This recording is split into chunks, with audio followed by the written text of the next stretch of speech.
Hey there, post hole diggers and billboard erectors. Here we are in beautiful Live Oak on a Monday morning. Bit of a mixed day. Tommy the Tank Jeep is running because I let my cell phone get out of battery. Forgot to charge last night. Forgot to plug it in on the way up here. So I wanted to do a quick video, so I charged him up a little bit. And bit of a mixed day. You can see got the Jenny generator electricity maker going today. We have all the tools in the world out and about, but we have a billboard. Instead of 3 billboards, we have 1 billboard outside Live Oak. It's trial fit because I'm going to also paint it to protect it from the weather.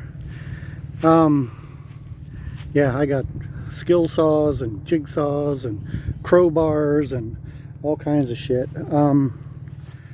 I made a couple of errors, but the most important thing was to get the meter had to be between 5 and 6 feet above the ground. It is exactly 5'6", so that worked out well. I also had to position it on the board such that the downpipe lined up with the knockout in the top. So that was measure 3 times, cut once sort of situation. I, for some reason, thought I had to go 4 feet down, but I actually ended up only needing to go 3 foot down. So the scale of 1 to that's a bullshit job digging post holes with a manual post hole digger is pretty much near the top of the that's bullshit list. The other problematic thingamajiggy was, you can see basically, it's hard to tell, but the pole leans forward, and I didn't really take that into account when I sunk the holes. I assumed I wanted the posts at the front of the round post, of course, but had I done a plumb drop, I probably would have put these holes a little bit further forward. So as a result, it's not a big deal. My panel is going to lean forward a little bit, but geometrically you can see the downpipe goes outward, and then my panel, which will sit back a little further, I've got spacer nuts in there right now, so that I could just create a couple of pins to hang the panel on when I hung it, because doing that one-handed is a impossibilious task. Anyway, long diatribe, but we have things trial fit. Those nuts will come out, that panel will lean back more, and that downpipe should line up with the screw holes on the top. I could have made it a little smaller, but the talk about overkill is that steampunk pipage going over to the RV outlet. So, whoops, panel's loose, but so there's a 50 amp plug-in right there. And then when I put the screws back in after I wire it, there will be 220 outlets of 20 amps. So that's going to be all good.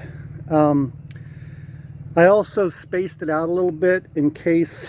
So on this panel also, I may put a 30 amp RV plug in there. And then I don't know, what I want to also get in here is the cable outlet. Maybe the cable box will go in this area over here such that we can get internet Wi-Fi. The intention for me is to build some sort of enclosure and put the Wi-Fi router directly inside here. The problem now, if I put the Wi-Fi shit here, these cables are going to be hanging down when things are plugged in, so I may have snookered myself a little bit, who knows. But there's obviously plenty of room on the panel for stuff. So it is trial fit. It's 1:30 here in Live Oak. I do have to get, God, my hand's shaking from a little bit of fatigue. I have to go get hydro at Walmart. I have to go to Lowe's for some damn reason. I don't know what I was thinking. I was super smart, and I got 5/16 bolts. That one was in the coarse thread bucket, but it turns out to be a fine thread. But the problem is, I don't know why I got 1.5-inch bolts, because they are, you know, you can't, yeah, they are going to be boink mucho too long. So I'm going to swing by Lowe's and get a dozen or so 5/16 by 1-inch bolts, and that's the voltage that holds these panels in place.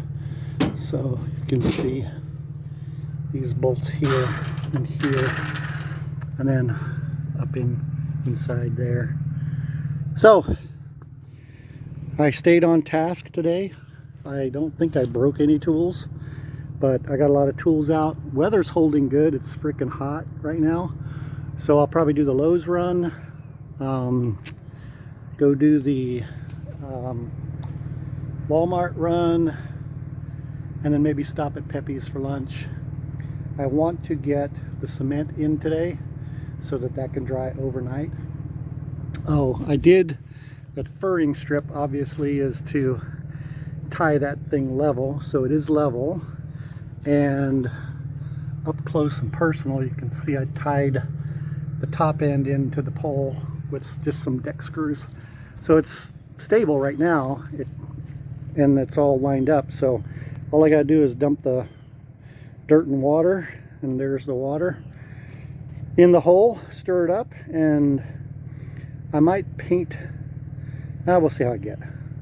I don't think I'll paint while it's wet. I don't know. I might disassemble it before I mud it. We'll see. I may just break it and get the cement done today and the painting done tomorrow. Okay, that's the update from beautiful Live Oak. Three billboards outside Ebbing, Minnesota, Montana, I don't know, somewhere. See y'all later.